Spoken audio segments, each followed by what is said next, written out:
RSS নিয়ন্ত্রিত BJP সরকার চালাচ্ছে। তারা আমাদের দেশের ইতিহাসকে শুধু বিকৃত করছে না, নূতন ইতিহাস লাগবার চেষ্টায় তারা ব্যাপৃত। এদের কিন্তু আমাদের দেশের স্বাধীনতা সংগ্রামে কোনো ভূমিকা ছিল না। ব্রিটিশের পদলেহন করেছে, স্বাধীনতার সংগ্রামের পিঠে ছুরি মেরেছে, বিশ্বাসঘাতকতা করেছে। এরা সংবিধানকে স্বীকৃতি দেয়নি, জাতীয় পতাকাকে গ্রহণ করেনি, জাতীয় সঙ্গীতকে স্বীকৃতি দেয়নি। এগুলো সব পরিবর্তন করবার চেষ্টা করেছে। এরা এখন ক্ষমতায় আছে। এটা গণতান্ত্রিক আন্দোলনের দুর্বলতা। এরকম একটা ফ্যাসিবাদী শক্তি ভারতবর্ষের মতো 140 কোটি মানুষের দেশ, তার সরকারে তারা প্রতিষ্ঠিত 10 বছর যাবৎ এবং তৃতীয়বারের জন্য সরকার এসছে। এটা গণতান্ত্রিক শক্তির দুর্বলতার নিদর্শন। এটা স্বীকার করতে হবে। এটা অস্বীকার করার কোনো সুযোগ নেই। এই সুযোগটাকে পাথেয় করে তাদের যে অতীত মসিলিপ্ত ইতিহাস, জনবিরোধী ইতিহাস, রাষ্ট্রবিরোধী ইতিহাস,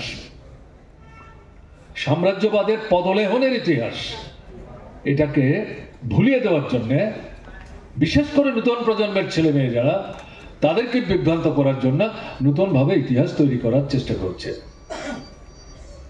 সংবিধান যেটা 1949 নভেম্বরে গৃহীত হয়েছে ডক্টর বাবা সাহেব আম্বেদকরের নেতৃত্বে, কমিউনিস্ট হিসাবে আমরা স্বাধীনতার পর যেমন রাষ্ট্র ব্যবস্থার পত্তন হোক চেয়েছিলাম, মানুষের জীবনের মৌলিক সমস্যাগুলোর যেভাবে সমাধান হোক আমরা চেয়েছিলাম, এই প্রণীত সংবিধানের মধ্যে এই দৃষ্টিভঙ্গি নিয়ে তার আইন কানুন প্রথা পদ্ধতি সন্নিবিষ্ট হয়েছে, ঘটনা মোটেই তা না। এই সংবিধান নিয়ে আমাদের প্রশ্ন আছে। মুজাফফর আহমেদ ভারতবর্ষের কমিউনিস্ট আন্দোলনের প্রতিষ্ঠাতাদের মধ্যে অন্যতম। তিনি এই সংবিধান রচিত হয়ে যখন জনসমক্ষে আসতো, এটা দেখার পর তিনি বলছিলেন, ইয়ে আজাদি ঝোটা হ্যায়। এটা কিসের স্বাধীনতা? সংবিধান হচ্ছে আয়না, রাষ্ট্রের আয়না। তৈরি করার ক্ষেত্রে ভূমিকা নিয়েছে রাষ্ট্রের রাজনৈতিক নেতৃত্ব। তাদের যে দৃষ্টিভঙ্গি, তাদের যে শ্রেণীগত চেহারা, তার প্রতিফলন ঘটছে এই সংবিধানের মধ্যে। এই সংবিধান শোষকদের স্বার্থে, যারা শাসন ক্ষমতায় আছে তাদের স্বার্থ রক্ষা করার জন্য এদিক সেদিক তাকিয়ে তার মূল জিনিসটাকে তারা এই ধাঁচার মধ্যে অন্তর্ভুক্ত করেছে। এই সংবিধান দিয়ে আমাদের দেশের মানুষের জীবনের মৌলিক সমস্যার সমাধান হবে না।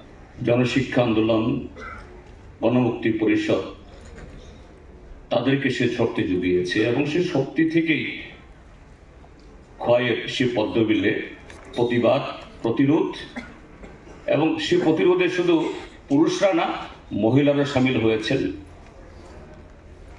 এবং নিষ্ঠুরভাবে তাদের উপরে গুলি চালিয়ে 3 জনকে হত্যা করেছে, আরো বহুজনকে আহত করেছে। এই ঘটনা কি শেখায়? ঘটনাটা হল চৈত্র মাস, মার্চ মাস। আমাদের এই অঞ্চলের ঋতু তো সেরকম বদলিয়ে যায়নি। এরকম চৈত্র মাসে, ইভেন আজকের দিনেও, এই ৭৬ বছর পরেও গ্রাম পাহাড়ে মানুষের হাতে কটা পয়সা থাকে।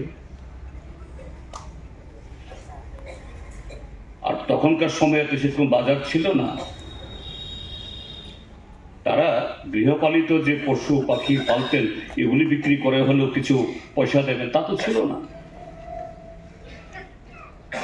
কিন্তু কত নিষ্ঠুরতা, যে না দিতেই হবে, মাফ নেই। আর টিপ্রাসা বা নিজের সজাতে হলেও কোনো ক্ষমা নেই। তো আজকে তাদেরই বসংবদরা, এবং শুধু তারা নন, এদেরকে ব্যবহার করে যারা আজকে আমাদের দেশে কায়েমি স্বার্থ, শোষণ এবং কর্পোরেটদের সেবা করছে, অদ্ভুতভাবে তাদের মধ্যে সখ্যতা আজকে আমরা দেখছি। এগুলো